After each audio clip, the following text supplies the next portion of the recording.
Walang hanggang pasasalamat ang iniaalay ko sa Panginoon sa pagbibigay niya sa atin ng isa pang pagkakataon upang sa umaga po ito ng Sabat, muli tayong binuklod ng pagkakaisa kahit makakalayo upang atin siyang muling mapaglingkuran sa Espiritu at katotohanan. Pasalamatan po natin siya sa patuloy na pagkakaloob ng buhay, kalakasan, kaligtasan at kalusugan ng ating kaluluwa at katawan. Sa umaga pong ito, ang maglilingkod ay ang ating kapatid, manggagawa, Karen Bernardino. Subalit minarapat ko po na makiusap sa kanya at sa ating pamunuan upang bigyan ako ng pagkakataon na makapaglingkod sa ating Panginoon at magampanan ko ang aking katungkulan sa kanya kahit ako po ay nasa malayong bansa. Dadarama ko po ang mga matinding pag-aalala ng bawat isa para sa kanilang mga mahal sa buhay na malayo sa kanilang piling. Lalo na ngayong laganap ang sakit na COVID-19 at dito po sa bansang Amerika, nakasalukuyang nakikipamayan po ako. Bukod sa COVID-19, laganap ang karahasan, mga protesta na pumipinsala ng maraming buhay at ari-arian. Maraming establishments ang pinapasok, mga sasakyang sinusunog at mga bahay na pinipinsala, mga masasamang loob na sinasamantala ang kaguluhan upang isagawa ang masasamang nasa.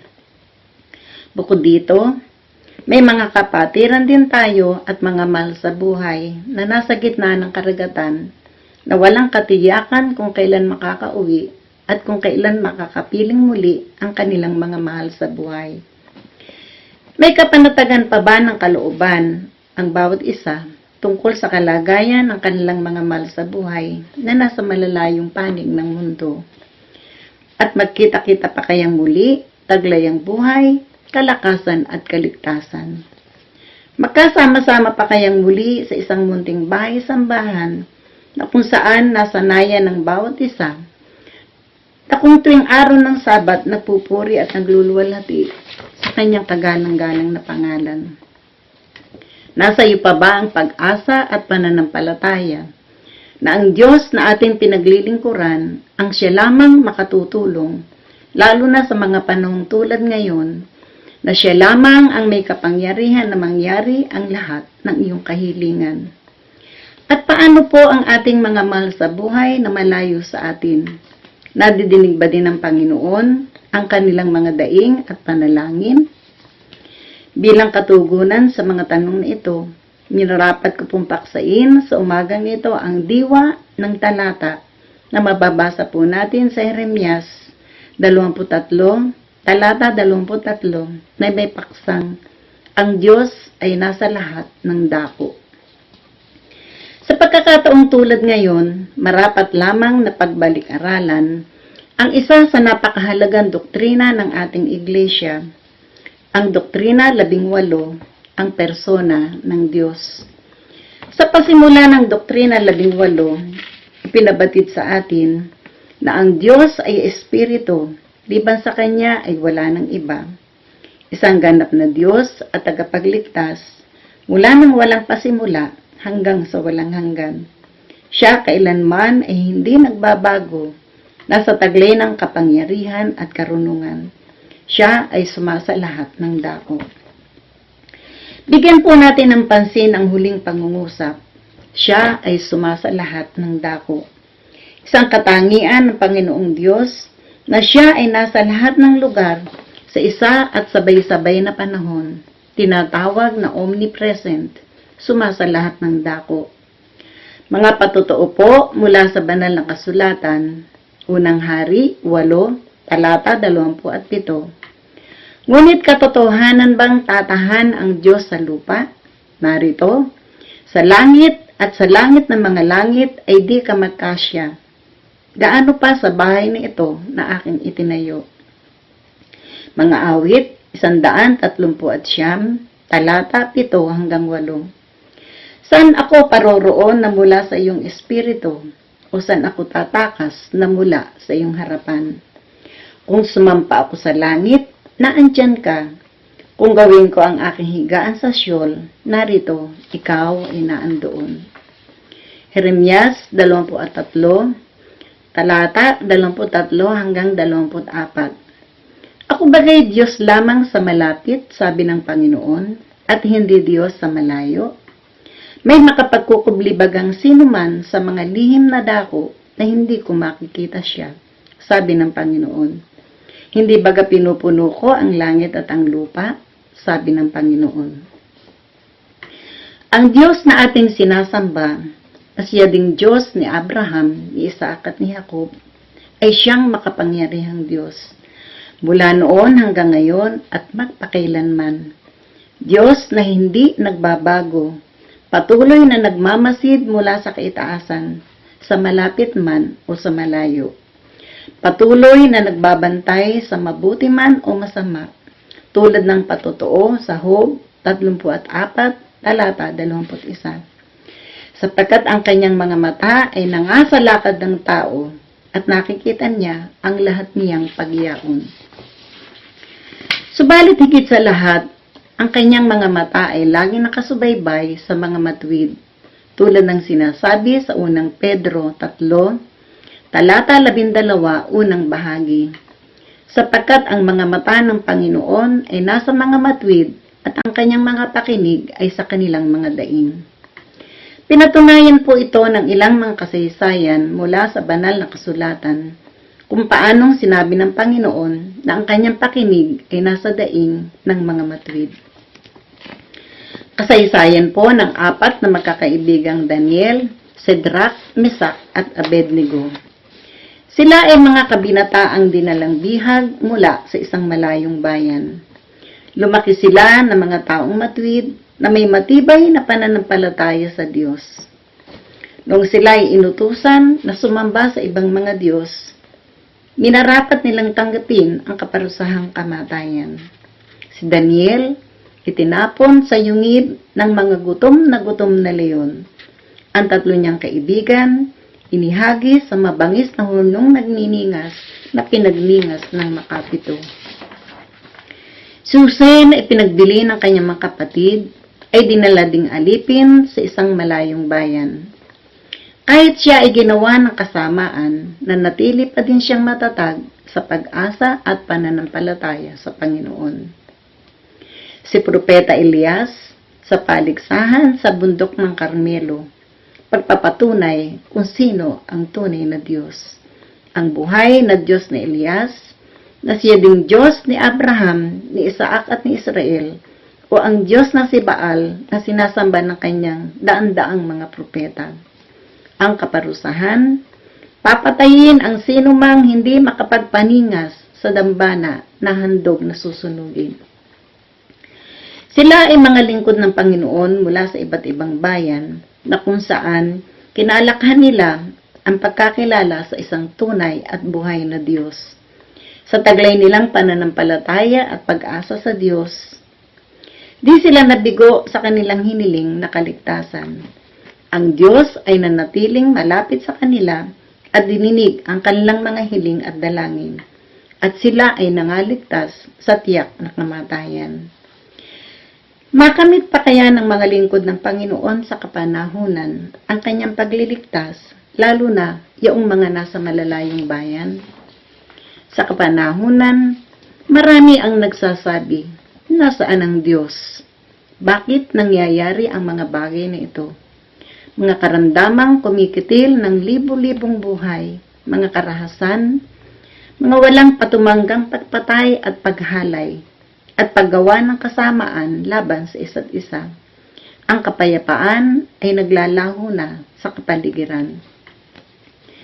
Sa mga ganitong mga pagkakataon, tayo man ay nababahala at pumapasok ang pag-aalinlangan sa ating mga kaisipan na nagiging dahilan ng pagkabalisa at panlulupaypay. Sa mga ganitong pagkakataon, ang payo po, agad manalangin saan ka man naroroon, umawit ng mga awitin mula sa ating imnaryo, at mararamdaman mo ang kapayapaan ng Panginoon ay sa iyo. Mawawala ang pangamba at takot sa iyong puso. Sapagkat batid natin na ang Diyos na nag-iingat sa atin ay hindi iidlip o matutulog man, tulad ng patutuo sa mga awit, 121, talata 3 hanggang 4. Hindi niya titiising ang paami makilos, siyang nag-iingat sa iyo ay hindi iidlip. Narito, siyang nag-iingat ng Israel, hindi iidlip ni matutulog man. Lubusang pasakop at magtiwala at tamuhin ang pangako sa 2 Samuel 22, talata 3. Ang Diyos ang aking malaking bato, na sa Kanya ako'y manganganlong. Aking kalasag at yan sungay ng aking kaligtasan, aking matayog na muog at ampunan sa akin. Tagapagligtas sa akin, ikaw ang nagligtas sa akin sa karahasan. Isaias 59, talata 1. Narito, ang kamay ng Panginoon ay hindi umiksi na di makapagliligtas, ni hindi man mahina ang kanyang pakinig na di makarinig. Bukas ang kanyang mga kamay at mga tainga sa ating mga daing at mga kahilingan. Dumalangin ng may pagpapasalamat sa ating Panginoon at asahang ito ay atin ang nakamit tulad ng pangako sa mga taga-Pilipos 4, talata 6 hanggang 7. Huwag kayong mga balisa sa anumang bagay, kundi sa lahat ng mga bagay sa pamamagitan ng panalangin at daing na may pagpapasalamat, ay ipakilala ninyo ang inyong mga kahilingan sa Diyos. At ang kapayapaan ng Diyos na di masayod ng pag-iisip ay mag-iingat ng inyong puso at ng inyong mga pag-iisip kay Kristo Jesus. Kung tayo ay patuloy na mangangamba sa mga gumagawa ng kasamaan, nagmamasid ba din ang Diyos sa kanila? Sasagutin po ito sa mga Kawikaan 15, talata 3, na ganito po ang ating mababasa.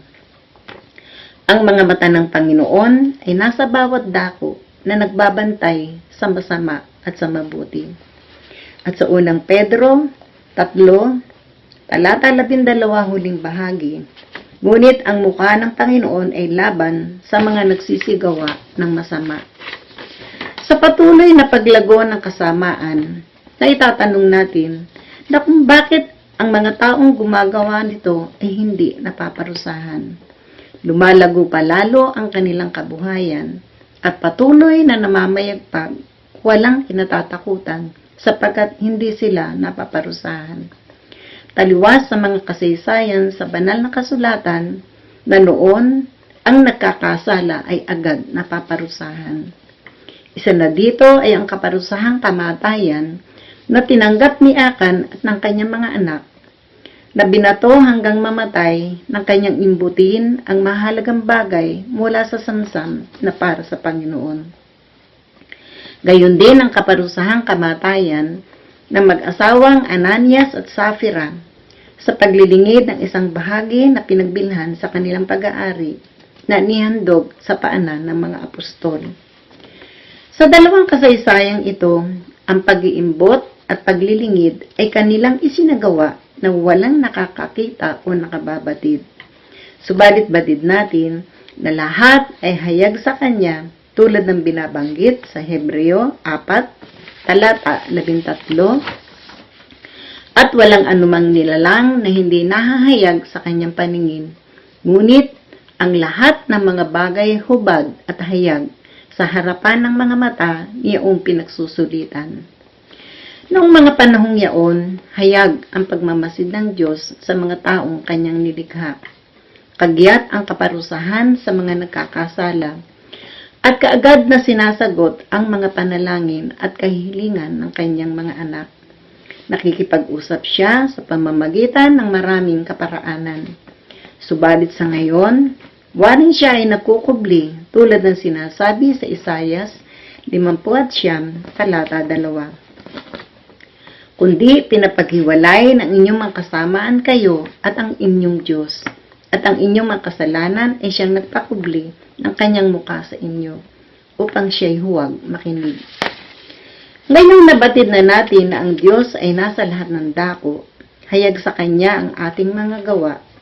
Kung nanaisin natin na kanyang ibigay ang ating mga kahilingan, sikaping sundin ang kanyang mga banal na kautusan, gumawa ng kabutihan at huwag kasamaan, manatili sa pag-asa at pananampalataya sa Kanya, upang sa malayo man o malapit, hindi pagkakait ang ating mga kahilingan, ilagak ang lubos na pagtitiwala sa Kanyang kapangyarihan. At sa mga huling talata na iiwan ko po sa lahat, basahin po natin ang mga awit, 56, talata 11, at mga awit 27, talata 5. Sa Diyos ay nilaga ko ang aking tiwala, hindi ako matatakot. Anong magagawa ng tao sa akin? Sapagkat sa kaarawan ng kabagabagan, ay iingatan niya ako sa ilalim ng kanyang kulamdong. Sa kublihan ng kanyang tabernakulo ay ikukubli niya ako, kanyang itataas ako sa ibabaw ng isang malaking bato. Sana po ang mga salitang ating narinig sa umagang ito ay maging pagkain ng ating mga kaluluwa, makapagbigay ng dagdag na pag-asa at pananampalataya sa ating lahat.